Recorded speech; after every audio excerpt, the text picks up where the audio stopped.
a courageous queen, a deadly plot, and an empire on the verge of catastrophe. Yet behind the scenes, God was orchestrating it all without ever being named in the book. This is the remarkable story of Esther and some key lessons we can draw from it. During the reign of King Xerxes, Esther was a young Jewish orphan raised by her cousin Mordecai, living in Susa, the capital of Persia. When Queen Vashti disobeyed King Xerxes, a beauty contest was held to choose his new queen. Esther found favor with the king and became the new queen of Persia, although she kept her Jewish identity a secret. While Esther reigned as queen in the palace, trouble was brewing in the king's court.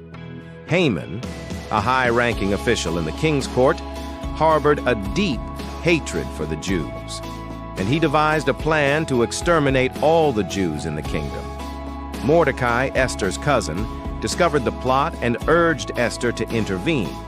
Imagine the weight on Esther's shoulders. She was a queen, but also a Jew, and she faced a very difficult decision: to either risk her life by approaching the king without being summoned, or to remain silent and watch her people perish.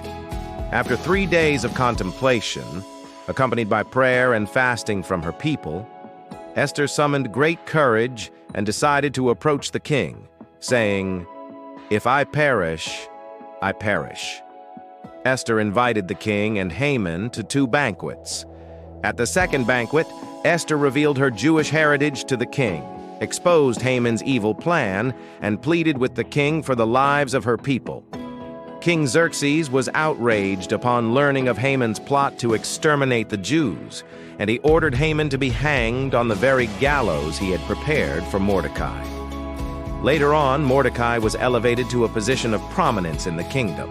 The Jews were granted the right to defend themselves against their enemies. The day of the planned massacre was turned into a day of victory and celebration, known as Purim. Esther's story teaches us about courage, faith, and the power of standing up for what is right. It reminds us that even in the face of adversity, God can work through ordinary individuals to bring about extraordinary deliverance. It is also a powerful testament to the providence and faithfulness of God, and is a profound reminder that no matter how dire the circumstances, God is always working behind the scenes, using ordinary people to accomplish His purposes and bring about deliverance.